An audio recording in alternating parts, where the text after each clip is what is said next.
stereotype so we can know your story. Now you're a man, a man, man, man. Now you're a man, a mounty, mounty, man, a man, man, man. You are now a man, you're a man. Now you're a man.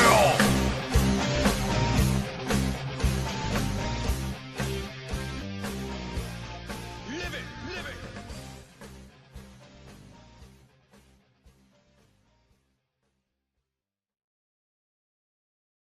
Welcome to the Alejandro All About Everything podcast. I'm your host, Alejandro Cartagena, the best ever. Today we got a Lambda special, Lambda Theta Phi. Got one of my brothers from my fraternity, Jessie Jimenez. Hey, what's up, everyone? Nice to be here. Thanks for having me, man. Yeah, man, well, thank you for coming on the show, my friend, my brother. So today we have a special topic. We're going to do what it takes to be a man. And I'm going to go ahead and start this off, and I'm going to tell the whole world right now what I think it takes to be a man. Someone who is, I would say, like, start off with some core values, you know, like a family man, a man of his word, a man who isn't afraid to step up when times are tough, has integrity, is willing to put himself behind his family and or his wife or girlfriend, depending on like how serious the relationship is at that point. You know, someone who's respectful to women, who thinks as them as equals and not as property or materials or anything negative, but as someone who's capable of being able to do the same kind of things as a male, or maybe not even viewing them as different. Mm-hmm. But I don't know. What's your views on that so far? Yeah, I definitely agree with all those points. First, you know, it's important to mention that the image of masculinity or what it takes to be a man has been a concept that has evolved for such a long time and continues to evolve. I would say that my qualities of what every man should be like is also what I think we should raise our young boys to be. Is you've hit it right in the head. I think every man needs to have a core set of values that they stand by, that they truly believe, and that they're willing to protect and stand up for, no matter what. Now, having a core set of values that you're going to stand up for, it doesn't mean that you're going to be closed-minded to other people's views and that you're just going to shut down, everything else that goes against it. Having a core set of values, you're still able to learn, you're still willing to learn, see other people's perspectives. But, if after you see those perspectives and you learn from other people's views, if you still believe in your core values, then you stick by those, you get me? Mm-hmm. And you defend those core values no matter what. You don't give them up for anything. You don't give them up for money, for a job, for fame. Yeah, for fame. We see a lot of people who sell their souls, their values for fame and money. Exactly. And we all see how that ends up. You mentioned another thing, not breaking their word. I think every man needs to, really value their word, because, our word is really all we have in a sense. Yes. And so, don't break your word.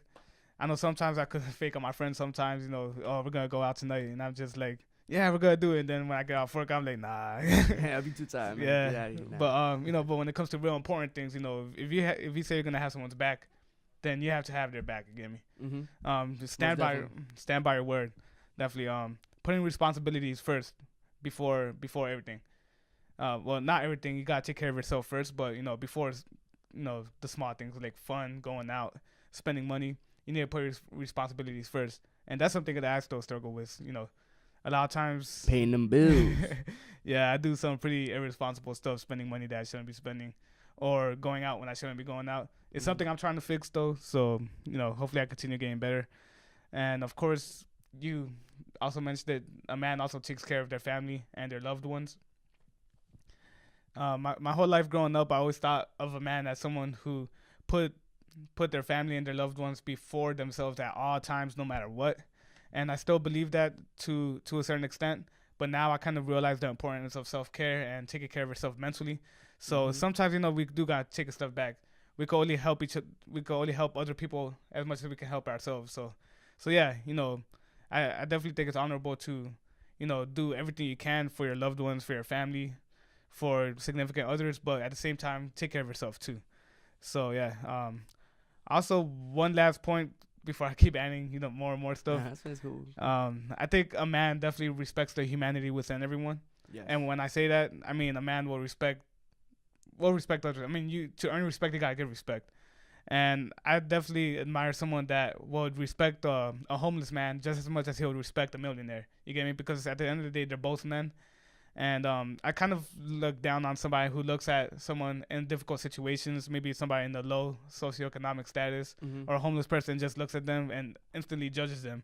To me, you're not a man for doing that. Yeah. Sometimes people do it in a self-gratifying way to try to make themselves seem better, and that just shows a lot of insecurities. But I think a real man will kind of look at them and not judge them, and kind of be like, this man might be in a terrible situation. Imagine what had to happen in his life for him to be homeless now. You get me? Yeah. So yeah, I would definitely say a man respects the humanity within everyone, and that includes women too. Not looking at women as property, but looking at them as their equals, as your sisters, God's human beings too, for people who believe in God. Yeah. So with all that, do you think that our society, I guess, portrays or allows negative male stereotypes? Do you believe that's a problem? Yeah, actually, I think that has to be one of the biggest problems in the world right now. There's I could make a list of the biggest problems in the world, and just give me like your top three then. Top three. Would you think like the most detrimental to society? To society, man. Them SAT words. Number one might have to be capitalism. I'm throwing out there that I'm against capitalism, because I think capitalism has allowed us to commodify literally everything. We put a monetary value on people. Capitalism is the reason why people are getting shot over Jordans. You get me? So and not only that, but the big baller shoes, right? Yeah, those. Who's that? Lorenzo Ball? Yeah. That nobody wants. Jones look like the and ones that cost like $30. But either way, yeah, capitalism, man. It just it makes the really, really wealthy even more wealthy, and they look at people like us as nothing more but a workforce. We're not even seen as human beings. Or a dollar sign. Yeah, exactly. And that's why you have these rich people saying, oh, healthcare, it's not a human right. It's a privilege. You have to work to have healthcare. And when you say that, you're pretty much saying that my life is only worth something if I'm making money for you. So I think that's what capitalism allows. And I think number two will probably be what we teach our boys to be, which is hypermasculinity. Because when you look at all the problems in the world, a lot of violence comes from hypermasculinity, like a lot. For example, us as men, or not even men, but boys, since we're little, we're taught from a young age to suppress all emotions. The only emotions that we could express is anger and aggression. If we're feeling any other type of way, we have any other kind of emotion, and we show that, that's always seen as a weakness. And I'm sure, if you've got hurt as a kid, then one of your male relatives saw you, they were probably like, man, quit crying like a girl, you get me? Yeah. Like, man up. So that's just a very basic example. But, and, it's often seen as innocent, which, I guess just that by itself, it ain't that bad. But in the grand scheme of things, we're definitely taught to be, to have no emotions except for anger. If we have a problem, then we solve it with violence. And that's where a lot of violence in the world comes from. A lot of it just comes from us trying to prove how much of a man we are. Because I use his hand to prove that I'm a man a lot, man. Yeah, exactly. Shit. I mean, if this was the hands, you're lucky, because a lot of men resort to guns and stuff. And so yeah, hypermasculinity. That's hypermasculinity. As much as it's shown to be like kind of like a strong concept, it's actually very, very fragile, because once your masculinity is tested, or someone sees you as less of a man, then all of a sudden you gotta go ahead and prove why you're more of a man. You get me? You have to kind of earn your man card back, in a sense, and a lot of times you gotta earn that masculinity back with violence. Now, besides violence, hypermasculinity leads to well, it's still violence, but sexual violence. Leads to rape. It leads to us degrading women and seeing women as property, because part of hypermasculinity is getting as much women as you can, being hypersexual. But ain't nothing wrong with being sexually active. But when you do so in a degrading way, when it's like you're only doing it for your gain, and it's to the detriment of others, that's where it becomes a problem, because then that's when that's what adds to rape culture, and that's when men become very, very controlling of their significant others. That's what leads to domestic violence and stuff. You can definitely say that the biggest threat to women on Earth today is us. It's men, because we're killing them at such high rates. I can't remember the exact statistic, but I think worldwide, 1 in 3 women experience physical or sexual violence from a significant other, and that all comes from hypermasculinity and misogyny, because it teaches us to see women as property, and it teaches us that women are people who are to be controlled and not loved, you get me, or respected. They have to be controlled. So yeah, in my opinion, not even in my opinion, it's fact. Hypermasculinity leads to so much violence in the world, and it's one of the biggest problems in the world. If we're taught otherwise, we're taught to respect others, and taught that you don't have to resort to violence to prove that you're a man, then I think the world will be a much, much better place, and a much safer place for women, at least. Exactly. Okay. Okay. Well, that's very respectable, my friend. Yeah. Very well spoken. You spoke on hypermasculinity, and I want to ask you your views on what do you think the correlation between hypermasculinity and maybe the alpha male syndrome. Do you think they correlate with each other, or do you think they're on the same track but maybe not in the same zone? I think they're, for the most part, the same thing, because being hypermasculine, it kind of makes you, it teaches you to be dominant. You always have to be dominant. You have to be super competitive. A lot of times there's nothing wrong with being competitive, like maybe in sports or something, but hypermasculinity teaches you to be competitive when it comes to being hypersexual, seeing women as property, being women or beings that you have to gain. Not only that, but material wealth is also something. We see alpha males always flaunting, jewelry, money, cars. They put a lot of value on that, which is, in the grand scheme of things, it's not really that important. But they don't place values on taking care of your family and all that kind of stuff. Not having a good woman. Yeah, exactly. Because, in your deathbed, you're not going to be thinking about, like, oh, man, I had a good life because I was rocking the biggest chains and stuff, or I had the most money. No, you're going to be thinking about the relationships you had, the impact you made in other people's lives, the impact you made in the world, you get me? So, yeah, I think being hypermasculine and being an alpha male or whatever is kind of, for the most part, the same thing. I think sometimes I guess it depends on your definition of an alpha male, but I think sometimes it could be an alpha male and not be hypermasculine. Maybe it could be an alpha male just because you're so, really, you're motivated to be your best at anything that you do. You have a chip on your shoulder. Yeah, I feel like there's different types of alpha males. Yeah. Because I feel like, at least with me, like if I were to, come into a room and show my dominance, I guess, to all the other males and try my alpha maleness. Yeah. I guess per word, I don't know what to call it. But, I feel like there's different types. So there's people I feel like that walk in the room and they have to have the attention, they have to have the respect, and they do too much. And I feel like that's what leads to the hypermasculinity type problems. And then I guess there's different variations of small, like shorter or smaller variants of that. Whereas like I feel like someone could be an alpha male but not necessarily have all the negative features because they know how to like use those, I guess, abilities, or I guess like symptoms. I don't know what you want to call them. Yeah, I definitely see what you're saying. And I think that's a huge quality of a leader. What people say a lot about leaders in the past, people who actually made real changes in the world, a lot of things that people who, kind of knew them personally would say about them would be like, oh, every time he walked into a room, he wouldn't have to say anything, he or she, just human beings in general. We should respect both genres or genders. Yeah.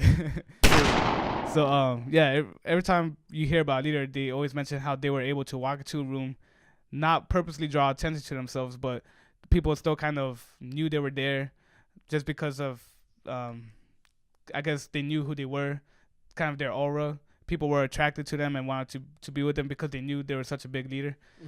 That's a huge difference between you're a stereotypical alpha male who goes into a room, tries to test every guy in there, tries to show he's the toughest one in there. I guess it's like what they say you have to do when you go in jail. You gotta pick a fight with somebody in there to prove that you're tough. You have some men that are like that they want to prove they're the biggest and baddest in the room, but at the end of the day, you just end up looking foolish. They trying too hard. I see, based on my experiences, the people who get the most respect are the ones who don't have to draw attention to themselves. They could be in the back in the corner just chilling, not drawing no attention, not having to do all this extra stuff, and they still get the respect. Yeah, I agree with that, man. So with everything that we're going through, how do you think this affects our culture, society, and media? With the way that they give us our views of how to be a man and what society or media's or our culture's views of what should be a man and what's not viewed as manly type traits. Like, I guess I would say like a man that wants to do dance for a profession would not be considered, I guess, a true man, because that's not that's very feminine in most men's eyes.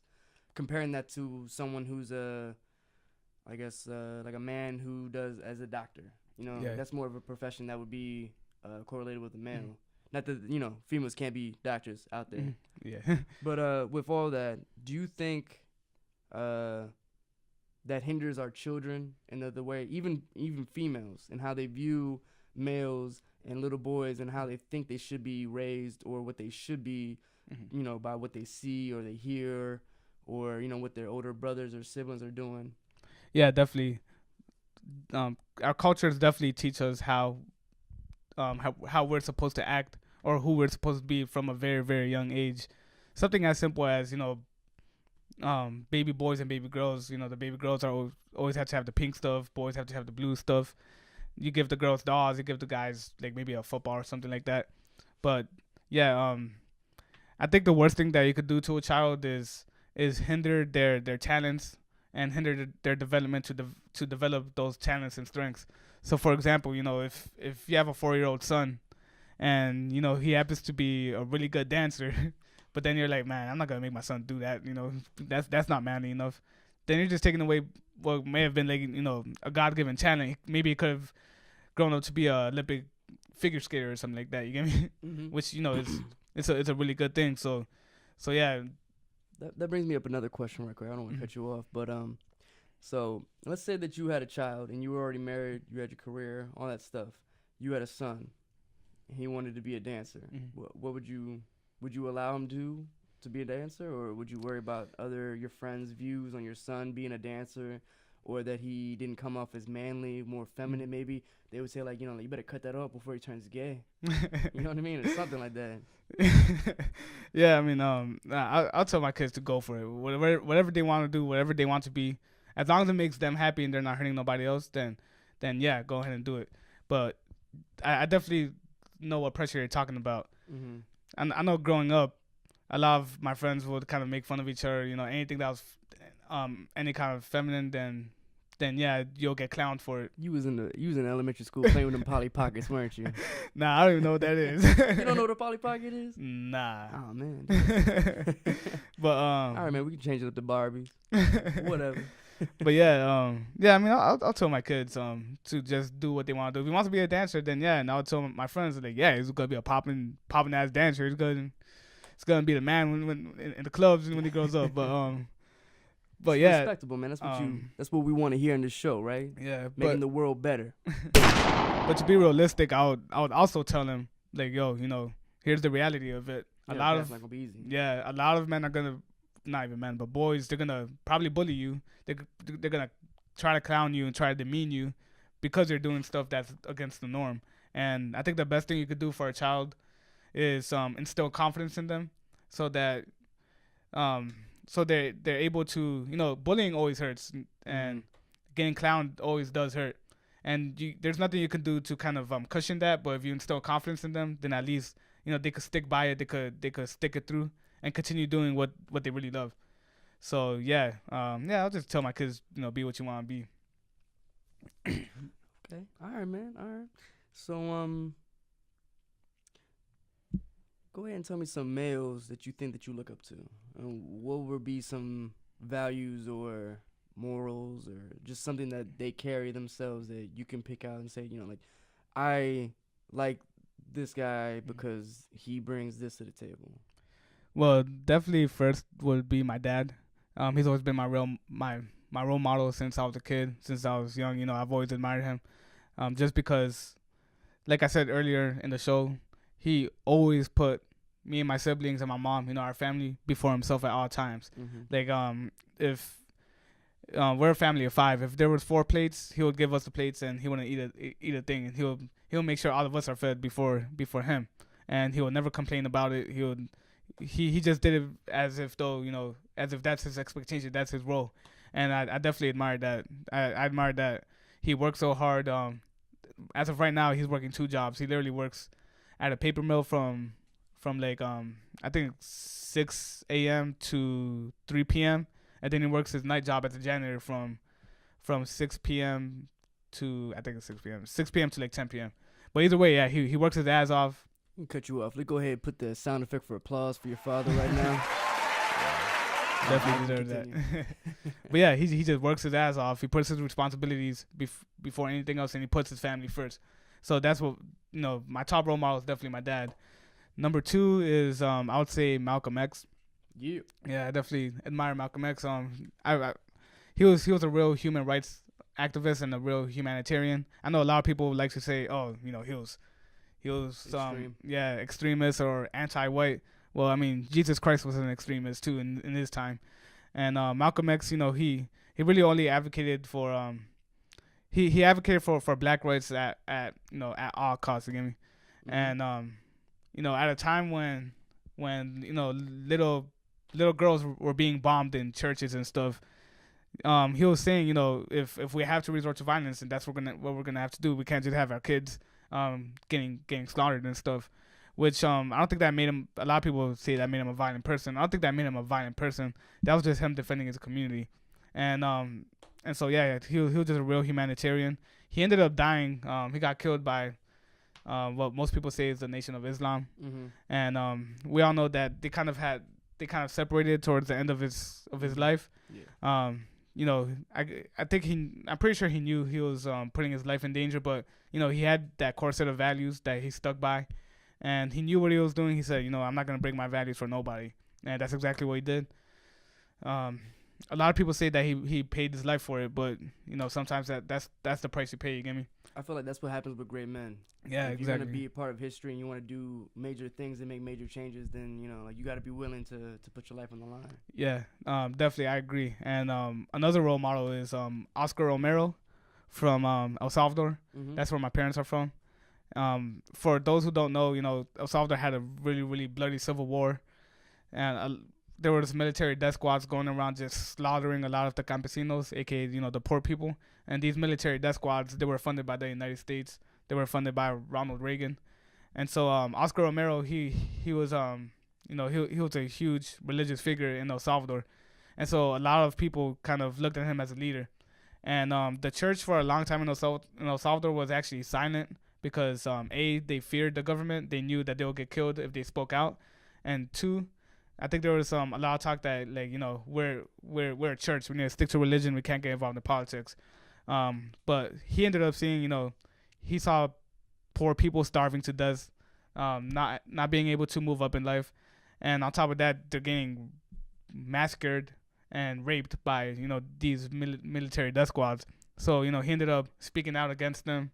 He became a huge leader for the poor people, and I'll just keep it very, very short. But a few days before he died, he has a very famous speech where he orders the military people who are killing these people. He ordered them to stop killing people, and he pretty much said, "How are you gonna listen to your military commander or whatever over God? Because God teaches us not to kill. God orders you not to kill, and you're gonna listen to this asshole with a camouflage suit or whatever, just because he tells you to go kill a 9-year-old kid, you're gonna do that over God's word."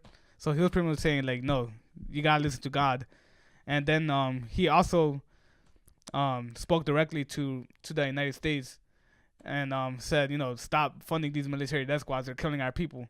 So he stood up to these crazy, sadistic military officials who were massacring people in his own country, and he stood up to the United States. Those are two very, very powerful forces. The guy with big cojones. Yeah, yeah. He stood up for what was right. He stood up for his values, and he ended up dying. They actually shot him inside the church during mass. So again, that's the price he paid. But off the top of my head, those are three men that I think exemplify everything that I think is very, very honorable in a man, and things we need to start teaching our boys at a young age, so they don't become these hyper masculine dudes who are just violent, suppress their own emotions, and don't love their brothers, hate their sisters. So yeah. All right, man. Thanks for breaking that one down for us. I'm gonna go ahead and put out one person I think is of course my father. He works hard as hell. But I want to say one person. I think Dr. Martin Luther King was a very good and also a big role model in my life while I grew up.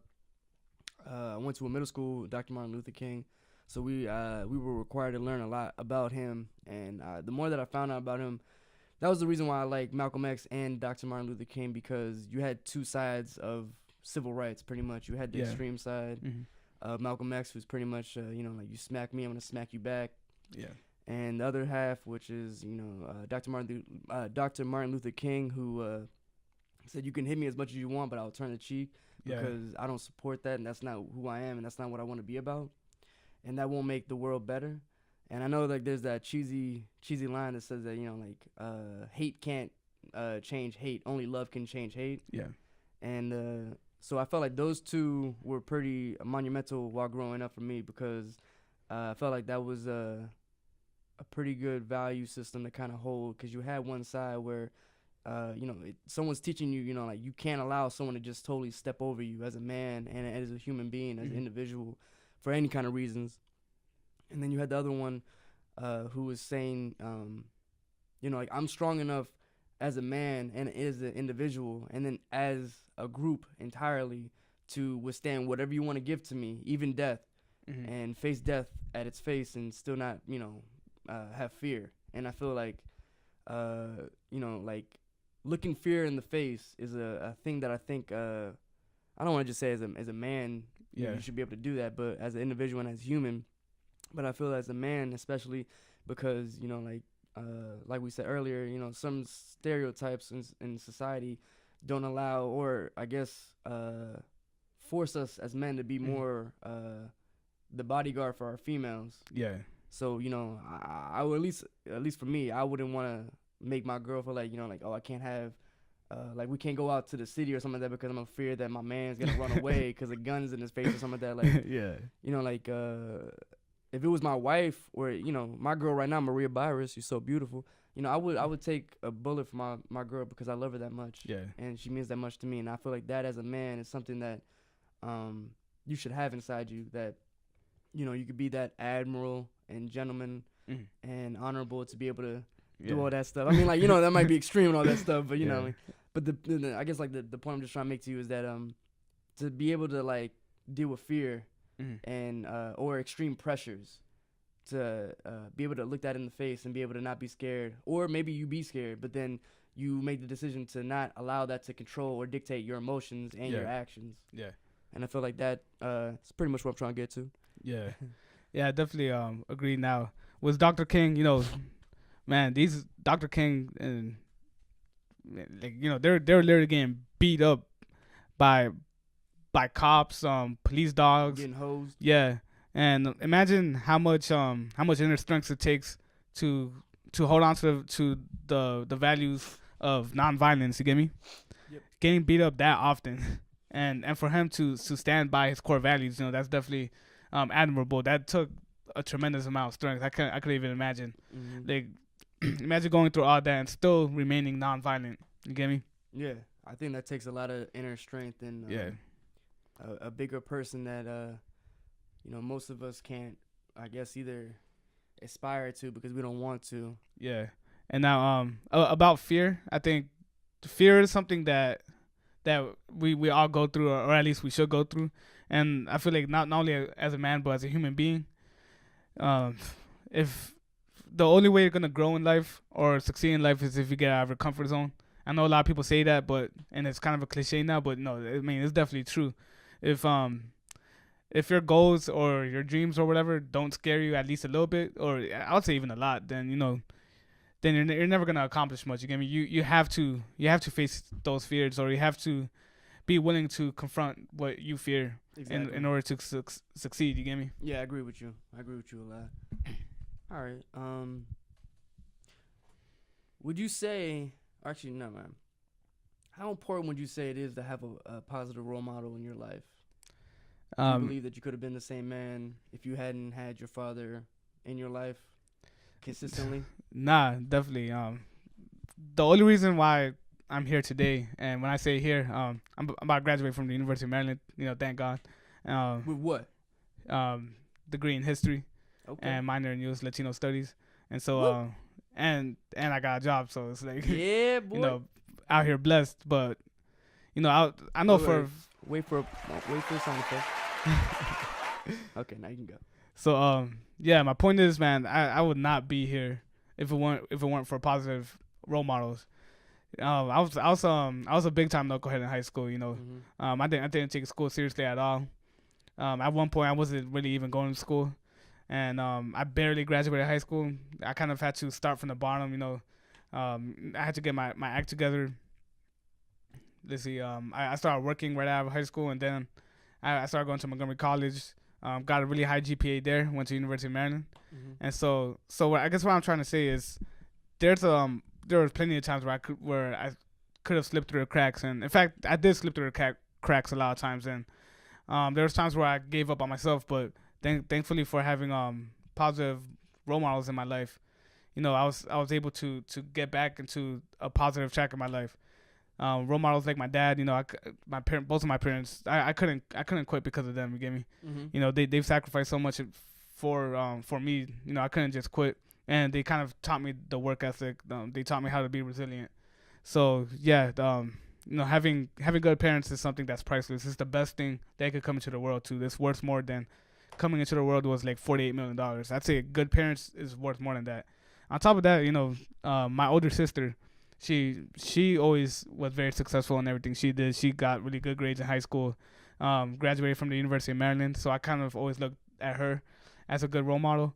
Now, I'm saying that because men could look up to women as role models as well. Of course. Women could be great role models, but at the same time, we have to acknowledge the fact that only a man could teach a man how to be a man. You get me? Exactly. Or at least a good man. A woman can only show a woman how to be a real woman. Yeah, exactly. I don't know lady products and all that stuff. You know what I mean? Yeah. So yeah. But yeah, my sister was definitely there. There's other role models as well. Like a lot of dudes I grew up with. They're actually doing really good things as well too. They came from the same environment as me. Well, maybe a little bit different, but because everybody has different experiences. But we kind of shared a similar background, and they kind of went through the same struggles. I guess like not being the A student or whatever. But I saw them doing really really good things in their lives after high school, and it's just I guess I was always blessed by being surrounded by good people. You get me? Yeah. I definitely had my negative influences in my life. I think everybody has. And I had a lot. You get me? Yeah. And a lot of times I was listening to those negative influences more than the people who really actually cared about me. But thankfully, something kicked me in the head, and I started going back to the people who I really grew up with, my real positive influences. And now I'm blessed to say that I'm surrounded by people who are this is gonna sound cheesy, but I'm surrounded by good vibes. It's people that are positive, people who have high goals in their lives, and ain't cheesy, man. Yeah. Even a lot of my boys have families now. You get me? Which is completely different from me. I don't expect to have a family anytime soon, which pisses my mom off. But she's like, when you gonna have kids? But nah, I mean, some of my boys are having kids now. You get me? Yeah. And these are dudes that I used to run around was doing a lot of stupid shit back in the day, and it's like, sometimes I just sit back and I'm like, man, we went through so much in life. Now these dudes are fathers and stuff, and they're great fathers. They're not just BS, you know. What do you call it? Like what's the word for a bad dad? A deadbeat dad. Yeah, deadbeat. They're not deadbeat dads. They're actually like real family men taking care of. Most of them had daughters. Don't the dudes who come into my head, but yeah, they're great people, and I guess I kind of went on a rant, but yeah, role models are everything. Parents are everything too. Like we touched upon how media teaches your boys how to be hypermasculine and stuff, and just like the media teaches girls to be insecure, because you know they have so much unreal expectations and different things that they want girls to be, and so the best way to counter that is to have good parents, and then we have to also acknowledge that, you know, the media isn't totally responsible for all this, because, you know, being completely realistic, we live in a bad world. Your kid could never watch TV, never listen to music for his whole life, and still have a lot of negative influences in his life, just in real life, in the streets, on their way to school or in school. There's so much bad in the world, and so yeah, the best thing that a kid could have is good parents, and if they can't have good parents, then a good role model, whether it's their older cousin, a teacher, I don't know, counselor, and anybody could be a role model. Yeah, man. All right. All right, man. So, is there anything else that you want to say before we close up on shop? I guess yeah, man. It's just start being better role models. You get me? And anyone could be a role model. You can't, even if you have no relatives, then kids pick. Well, hold on. If there was one thing that you wanted the youth of tomorrow to know, what would your message be? If there's one thing that I want the youth of tomorrow to know, for male and female, don't be afraid to be yourself. You get me? If there's something that you love, if there's something you're passionate about, or if there's something that you value, hold on to that, and hold on to it with everything. Because as we grow up, we're taught to be so many different things, not only by the media but by people around us. Anytime we have like a passion or passionate about something, you know, you kind of get talked down upon. Like where I grew up, you know, if you're like a history nerd, which I am, you kind of got clowned and stuff. And so like it got to the point where like I'll kind of hide the fact that I'll be reading and stuff. You know, that's not something that you want kids to be doing. Like if you're passionate, if you enjoy something, man, do it and pursue it at all costs. Don't let the world change you. If you want to change because of yourself, so be it. I mean, we all change. Me and you are not gonna be the same person we are 5 years from now. Yeah. Which there's nothing wrong with that. But if you're changing because somebody else tells you to change, or because if you see something in the media, man, that's gonna lead to no good. Because at the end of the day, you can never impress everybody. You can't make everyone happy. And if you're changing for other people, or you're trying to impress other people, you're never gonna be able to hit that milestone where you impress everyone. You get me? Yeah. And you're just gonna be constantly trying to change for people, be someone that you're not, and yeah, that's just gonna make you a depressed person. So yeah. Yeah, nah, man, I dig it. I agree with you, man. Well, I appreciate you coming on the show today, man. Yeah, I love being here. I feel like as always, man, the conversation can keep on going forever and ever and ever, but yeah. I don't want to keep y'all waiting here for hours. And sorry for my rants. But so till next week, I'm Alejandro Cartagena, the best host ever. My special guest, Jessie Jimenez. Hey. Thank you for coming through. Like, share, subscribe as always, and I'll see y'all next week. Peace. Deuce. What makes a man? Is it the woman in his arms? Just 'cause she has big titties? Or is it the way he fights every day? No, it's probably the titties.